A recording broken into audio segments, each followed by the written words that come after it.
there may be a project that I didn't prepare to ask you this kind of well, you know, if you know Jack Ma is a big personality, is the one that creates Alibaba. He said one time in the interview that our education, we need to change our education. We need to change the way that we teach it to our kids because the world completely changes, but our education doesn't change. Our teacher doesn't change the way they teach us. It will be complicated for us because human being cannot compete with a computer. right. So I I don't know agree. if you can give some solution about our education. Oh, solutions. Because you about need to be unique, you need to do something that computer cannot do that. Well, part of that is no one can predict what the future is going to hold. Exactly. You know, the future I envisioned when I was your age, you know, it's in ways it's beyond what I imagined. In other ways, it's not quite there yet. Seeing as I grew up on, you know, in America on science fiction, you know, I expected us to be farther along, but we're not. And because you can't really predict, for educators, it's, you know, a lot of it seems to become, our future is you have to be a lot more creative, you have to be a lot more innovative, but yet you also still need the deep critical thinking skills because you need to be able to do some problem solving. Exactly. You know, because no one can predict the future. I can give you skills, I can give you knowledge, but you still need like those problem solving skills, you need the critical thinking, cause and effect. Yes, yes. You know, you need those skills. Yes, what will happen, how teacher will do that.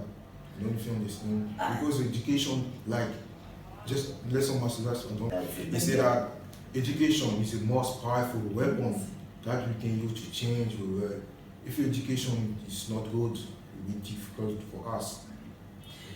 I think ultimately, I mean, the ultimate change in education, a lot of it has to do with how not just individuals, but how groups of people see education and how they value education. It's one thing, or it's very easy for most people to say education is important. Yes. But what actions do they take to demonstrate that? I'm an American from the United States, and you know, we talk about education being very, very important, but if you look at the money spent on education, it's not equivalent to other areas. Exactly. You know, and you know, it's like where you put your action shows what's important to you. It's easy to say the words, but you know, it's the actions that actually prove the true intent. So my question is, you say you value education, well, why aren't you updating the expectations of your educational institution? Because sometimes even internship you didn't get internship. If you didn't get internship, how you will get experience? You know, that's a bit. But part of it is also taking the chance, because and I think that's one of the things we try to stress when I have students who are coming close to graduation. When they come to me and they're like, oh, I'm, you know, putting together my resume, my CV, I'm writing my application letter, my cover letters, you know, I'm doing all this writing stuff to apply for jobs, and I don't have the experience that they are asking for in these positions. And one of the things that we always have to point out that students, you don't think, it's your first time to make your CV, you don't think of this. And so we're like, well, what clubs have you been involved in? Well, what projects did y'all work on in those clubs? For a long time, the debate has been about which is more important, grades or the skills, you know, that you learn as you go through the educational process. So say that you have a company. I have a company? I have a company! Will we focus on GPA or talent, the IFM? GPA or talent? What person really hire? Oh, honestly, I think I would do more talent. Yeah. If you've graduated from a university, that gives me the idea that you have perseverance. You set a task for yourself, you went through the steps, you may not have enjoyed the steps. Yes, exactly. You may have enjoyed some of the steps, but not all of them. But you finished a goal you set for yourself. And so for me, it's like, okay, you accomplished something just by having your degree.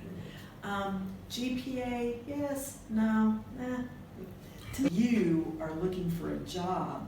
Part of it is also you researching the company that you're applying to and seeing, how do I sell myself to this company? Like am I selling my GPA or am I selling my talents? And you know, like for me, I'm kind of skilled in two different fields, two very different fields. And I have two different resumes for those two, or CVs for those two different fields. And they're not the same though. So it's the same for you guys as y'all are looking for jobs. You know, you really have to know the industry and or the company that you're applying to and saying, how do I sell myself? Which areas am I selling when I apply for this job? It's fine. Take advantage of your time in university. It's one of the last times you will have free time where you can build your skills, your experience levels, develop your extracurricular activities, because not all learning takes place in the classroom. In the end of our video, I hope you like it.